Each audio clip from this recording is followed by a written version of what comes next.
అలానే మిసిఎస్ రావు. Ukraine Russia యుద్ధం తర్వాత మొదటిసారిగా భారతదేశంలో రష్యా అధ్యక్షుడు పుతిన్ అడుగుపెట్టారు. ఆ సందర్భంగా కొంతమంది కుట్రకు తెరదీశారు. భారతదేశంలో ఉంటూ భారతదేశం కేంద్రం నుంచే పుతిన్ మీద కుట్రకు తెరలేపారు అనేది ఇప్పుడు పెద్ద చర్చనీయాంశంగా అయింది.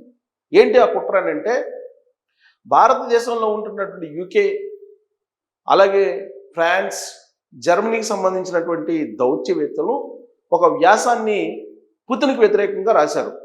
దాన్ని భారతదేశానికి సంబంధించినటువంటి ఒక నేషనల్ పత్రికలో ప్రచురించారు. దాని సారాంశం ఏంటంటే, పుతిన్కి యుద్ధాన్ని ఆపడం ఇష్టం లేదు, శాంతి చర్చలకు ఆయన సానుకూలం కాదు, ఉక్రెయిన్ మీద యుద్ధం చేయడమే ఆయన లక్ష్యము, ఆయన మిగిలినటువంటి దేశాల మీద రష్యా నుంచి సైబర్ దాడులు చేయిస్తున్నారు, ఇలాంటి అంశాలతోటి ఆ కథనాన్ని రాశారు. దీన్ని భారతదేశం, భారత విదేశాంగ శాఖ చాలా సీరియస్గా తీసుకుంది. ఒక అతిథి వస్తున్నప్పుడు భారతదేశంలో ఉండేటువంటి ఇతర దేశాల దౌత్యవేత్తలు ఈ వ్యాసాన్ని రాయడం అనేది భారతదేశం యొక్క అంతర్గత విషయాల్లో జోక్యం చేసుకోవడమే అనేటువంటి భావాన్ని భారత విదేశాంగ శాఖ వ్యక్తం చేస్తుంది. దీనికి సంబంధించి చాలా సీరియస్గా భారత ప్రభుత్వం కూడా వ్యవహరిస్తుంది. ఇది ఒక అంశం. పుతిన్ రాక కోసం భారతదేశం ఎంతో ఎదురు చూస్తుంది. కారణం ఏంటంటే, చిరకాలమైనటువంటి స్నేహితుడు ఆయన, అంతేకాదు ఆత్మీయ మిత్రుడు భారతదేశానికి. ఆయన వస్తున్నారు భారతదేశానికి అనగానే ఆయన నుంచి మనం ఏమి ఆశిస్తాము అనేది అందరూ కూడా చర్చనీయాంశంగా మాట్లాడుకుంటున్నారు. ఇలాంటి సమయంలో రష్యాలో ఉండేటువంటి భారత వైద్యులు ప్రస్తుతం రష్యా ప్రభుత్వంలో ఆయన ప్రతినిధిగా ఉన్నారు, రాజకీయాల్లోకి ఎంటర్ అయ్యారు. ఆయన ఒక సూచన సలహా చేశారు. పుతిన్ భారతదేశానికి వస్తున్నారు, S-500 మిజైల్స్ని మీరు అడగండి, S-500 మిజైల్స్ కావాలని చెప్పి మీరు అడిగి ఒప్పందం చేసుకోండి, అవి చాలా బాగా పనిచేస్తున్నాయి అని చెప్పి ఒక సలహా ఇచ్చారు ఆయన.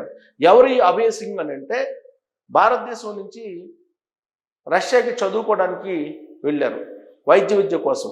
అక్కడ వైద్య విద్యను అభ్యసించి అక్కడే వైద్య వృత్తిని కొనసాగిస్తూ ఆయన రాజకీయాల్లోకి ఎంటర్ అయ్యి ప్రస్తుతం రష్యాలో అధికారంలో ఉన్నటువంటి ప్రభుత్వం తరఫు నుంచి, అధికార పార్టీ తరఫు నుంచి ఆయన ప్రతినిధిగా ఉన్నారు, రిప్రజెంటేటివ్గా ఉన్నారు. ఆయన ఇచ్చినటువంటి సలహా S-500 కావాలని చెప్పి మీరు ఒప్పందం చేసుకోండి అని చెప్పి ఒక సలహా ఇచ్చారు. దానికి కారణం ఏంటంటే, S-400 అనేది బాగా పనిచేసింది ఆపరేషన్ సింధూర్ సమయంలో. పాకిస్తాన్కి భారతదేశానికి మధ్య జరిగినటువంటి ఆపరేషన్ సింధూర్లో S-400 పాకిస్తాన్ని గడగడలాడించింది. పాకిస్తాన్లో ఉన్నటువంటి కరాచీ వరకు కూడా ఆ మిజైల్ని పంపించగలిగారు. అక్కడ ఉండేటువంటి ఉగ్రవాద స్థావరాలని 2 రోజుల్లోనే నేలమట్టం చేయగలిగింది. ఇదంతా కూడా S-400 మిజైల్ కారణంగానే. అందుకే దానికి అప్గ్రేడ్ చేస్తూ S-500 వచ్చింది, దాన్ని మీరు అడగండి అని చెప్పేసి అభయ్ సింగ్ ఒక సలహా ఇచ్చారు. ఈయన బీహార్ పాట్నాకు సంబంధించినటువంటి నేపథ్యం ఉంది. పాట్నాలో ఆయన జన్మించారు. పాట్నా నుంచి రష్యా వెళ్ళి అక్కడ MBBS చేసి అక్కడే చదువుకుని అక్కడే రాజకీయాల్లోకి వచ్చి ఇప్పుడు రాజకీయాల్లో అక్కడ కీలకంగా ఉన్నారు అధికార పార్టీలు. ఆయన భారత ప్రభుత్వానికి ఇచ్చినటువంటి సలహా అది. ఇక పుతిన్ అడుగు పెట్టారు ఢిల్లీలో అడుగు పెట్టగానే హై అలర్ట్ని ప్రకటించేసింది. భారతదేశానికి సంబంధించినటువంటి NSGలు కానీ, NSG కమాండోస్ కానీ, అలాగే రష్యా నుంచి వచ్చినటువంటి ప్రత్యేక దళం 5 అంచెల భద్రతను పుతిన్కి ఇస్తూ ఉన్నారు. ఆయన రష్యా నుంచి వస్తూ ఏ దేశానికి వెళ్ళినా, ఏ దేశానికి వెళ్తున్నప్పటికి కూడా ఆహారం కానీ, అలాగే ఆయన విసర్జించిన మలమూత్రాలు కానీ ఇవన్నీ కూడా మళ్ళా వెనక్కి తీసుకెళ్తారు. ఇతర దేశాల్లో ఉండే ఆహారాన్ని తీసుకోరు ఆయన. వాళ్ళ భద్రత సలహాదారులు ఎవరైతే ఉంటారో వాళ్ళ భద్రత మధ్యనే ఉంటారు. ఆయన కుర్చీ ఆయన తీసుకొచ్చుకుంటారు, ఆయన ఆహారం ఆయన తీసుకొచ్చుకుంటారు. ఆయన విసర్జించినటువంటి మలమూత్రాలను మళ్ళీ రష్యా తీసుకెళ్ళి రష్యాలోనే మళ్ళా వదులుతారు అనేది కూడా ఆయన భద్రతకు సంబంధించినటువంటి అంశం అలస్కాలో బయటకు వచ్చింది. ఈ మధ్యకాలంలో అలస్కాలో అమెరికా అధ్యక్షుడు ట్రంప్ పుతిన్ కలిశారు. ఆ సందర్భంగా ఈ విషయాలన్నీ కూడా బయటకు వచ్చాయి. భారతదేశం ఎంత ఆత్మీయ మిత్ర దేశం అయినప్పటికీ కూడా పుతిన్ తన భద్రతను మాత్రం భద్రతా సిబ్బందికి అప్పచెప్పారు. వాళ్ళ ప్రోటోకాల్ ప్రకారం మొత్తం భద్రతని కల్పించారు. నరేంద్ర మోడీ గారు అలాగే పుతిన్ గారు ఇద్దరు మనకి ఎక్కడ కనిపిస్తున్నారంటే హైదరాబాద్ హౌస్లో కనిపించబోతున్నారు, ఢిల్లీలో. ఆ తర్వాత రాష్ట్రపతి భవన్లో విందుకు హాజరయ్యి ఆ తర్వాత ఆయన తిరిగి రష్యాకి వెళ్ళే అవకాశం ఉంది. 2 days పాటు ఉంటారు ఢిల్లీలో. ఈ 2 రోజుల పాటు కీలకమైనటువంటి రక్షణ ఒప్పందాలు, వాణిజ్య ఒప్పందాలు, సాంకేతికపరమైన ఒప్పందాలు, ద్వైపాక్షిక ఒప్పందాలు అనేకం కుదిరేటువంటి అవకాశం ఉంది. ఆ ఒప్పందాలు ఏం జరగబోతున్నాయి అనేది అమెరికా నిఘా వర్గాలు అబ్జర్వ్ చేస్తున్నాయి. పక్కనే ఉన్నటువంటి పాకిస్తాన్ 1000 కళ్ళతోటి చూస్తూ ఉంది. ఎలాంటి ఒప్పందాలు కుదుర్చుకోబోతున్నారు, రక్షణ ఒప్పందాలని, ఎలాంటి ఆయుధాలని తీసుకోబోతున్నారని. సుఖోయ్ 57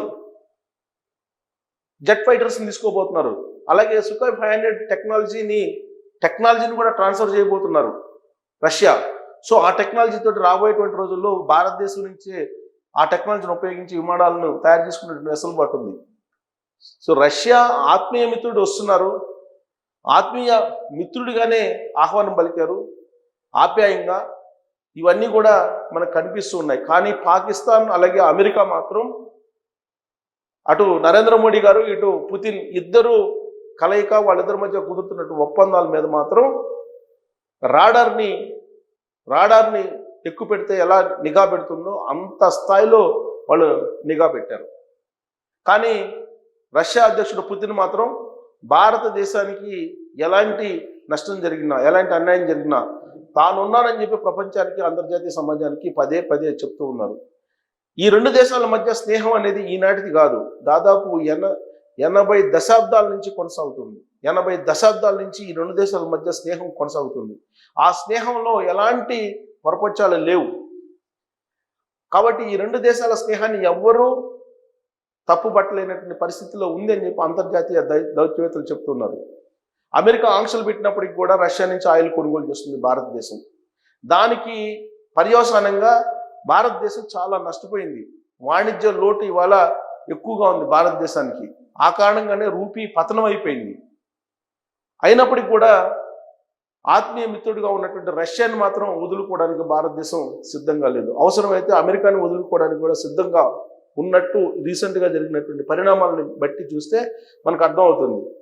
సో పుతిన్ ఢిల్లీ రాగానే ఢిల్లీలో హై అలర్ట్ ప్రకటించారు, 5 అంచెల భద్రతను కల్పించారు. ఐటీసీ హోటల్లో గతంలో అమెరికా అధ్యక్షుడు వచ్చినప్పుడు ఎక్కడైతే దిగారో అక్కడే పుతిన్ కూడా విడిదికి దిగారు. గతంలో క్లింటన్ వచ్చినప్పుడు కానీ, బైడెన్ వచ్చినప్పుడు కానీ ఎక్కడైతే దిగారో అదే సూట్లో అక్కడే ఆయన విడిది చేస్తూ ఉన్నారు. అక్కడ మొత్తం రష్యాకి సంబంధించినటువంటి భద్రతా దళాలు దాదాపు 2 రోజుల క్రితమే హ్యాండ్ ఓవర్ చేసుకుని అణువణువును వెతికారు. ప్రత్యేకమైనటువంటి కారును కూడా ముందే తీసుకొచ్చారు. ఆ కారులోనే పుతిన్ ప్రయాణిస్తారు. అంతర్జాతీయ క్రిమినల్ కోర్టులో ఈయనకి నోటీస్ ఇచ్చారు, ఏ దేశానికి వెళ్ళినా ఆ దేశంలో అరెస్ట్ చేయండి అని చెప్పి. కానీ అంతర్జాతీయ క్రిమినల్ కోర్టు సభ్యత్వం భారతదేశానికి లేదు. కాబట్టి ఆయన భారతదేశానికి వచ్చారు. పైగా ఈ విజిట్ అనేది నేను ఏ దేశానికైనా వెళ్ళగలను, అంతర్జాతీయ క్రిమినల్ కోర్టులో మీరు నాన్ బెయిలబుల్ వారెంట్లు ఇచ్చినప్పటికీ కూడా, అరెస్ట్ వారెంట్ ఇచ్చినప్పుడు కూడా నేను ఏ దేశానికైనా వెళ్ళగలను అని చెప్పి ఆయన ఇటీవల కాలంలో ఒక సంకేతం అంతర్జాతీయ సమాజానికి ఇస్తున్నారు. అందుకే ఆ మధ్యకాలంలో కాంబోడియాకి వెళ్ళారు, ఇప్పుడు భారతదేశానికి వచ్చారు. 2021లో భారతదేశానికి వచ్చారు. ఆ తర్వాత నుంచి మళ్ళీ ఇప్పుడే ఆయన ఇండియాకి రావటం. 2021లో ఉక్రెయిన్ తోటి యుద్ధం ప్రారంభమైంది. ఆ యుద్ధం కొనసాగుతున్నటువంటి సమయంలో ఇప్పుడు అంతర్జాతీయంగా నెలకొన్నటువంటి పరిస్థితుల నేపథ్యంలో, అనిశ్చిత పరిస్థితుల నేపథ్యంలో ఇప్పుడు ఇండియాలోకి ఆయన అడుగుపెట్టారు. ఈ 2 దేశాల మధ్య జరిగేటువంటి ఒప్పందాలు చాలా కీలకమైనవి. అంతేకాదు ఉక్రెయిన్ రష్యా మధ్య యుద్ధానికి సంబంధించినటువంటి భవిష్యత్తును కూడా నిర్ణయించేటువంటి టూర్ ఈ భారత టూర్ పుతిన్ది. సో కాబట్టి పుతిన్ తోటి ఎలాంటి ఒప్పందాలు కుదుర్చుకోవాలనేది రష్యాలో ఉన్న ప్రతినిధులు భారతదేశానికి సూచిస్తున్నారు. మరోవైపు ఢిల్లీలో హై అలర్ట్ ప్రకటించారు. అక్కడ ఉన్నటువంటి హోటల్స్ రేట్లు ఒకేసారి ఒక రాత్రికి 1,50,000 నిర్ణయించారంట హోటల్స్లో. రష్యా నుంచి వచ్చేటువంటి దౌత్యవేత్తలు కానీ లేదంటే రష్యా నుంచి వచ్చేటువంటి వాళ్ళు కానీ అనేక మంది ఉంటారు. వాళ్ళందరికీ ఆక్యుపెన్సీ అనేది కష్టంగా ఉంది. సో ఆక్యుపెన్సీ అనేది ఢిల్లీ హోటల్స్లో ఇప్పుడు ఫుల్ అయిపోయినాయి అని అంటున్నారు. దానికి తగిన విధంగా రేటు కూడా పెంచారు అంటున్నారు. ఓవరాల్గా పుతిన్ రావడం అనేది భారతదేశానికి ఒక పండుగ రోజు అని చెప్పి దౌత్యవేత్తలు భావిస్తూ ఉన్నారు. ఈ 2 రోజుల పాటు ఇక్కడే ఉంటారు కాబట్టి ఈ 2 రోజుల్లో జరిగేటువంటి పరిణామాలు ఏంటి అనేది ప్రపంచం మొత్తం చూస్తుంది. ప్రత్యేకించి అమెరికా, పాకిస్తాన్ చూస్తూ ఉన్నాయి. వాళ్ళ గుండెల్లో రైళ్లు పరిగెత్తున్నాయి.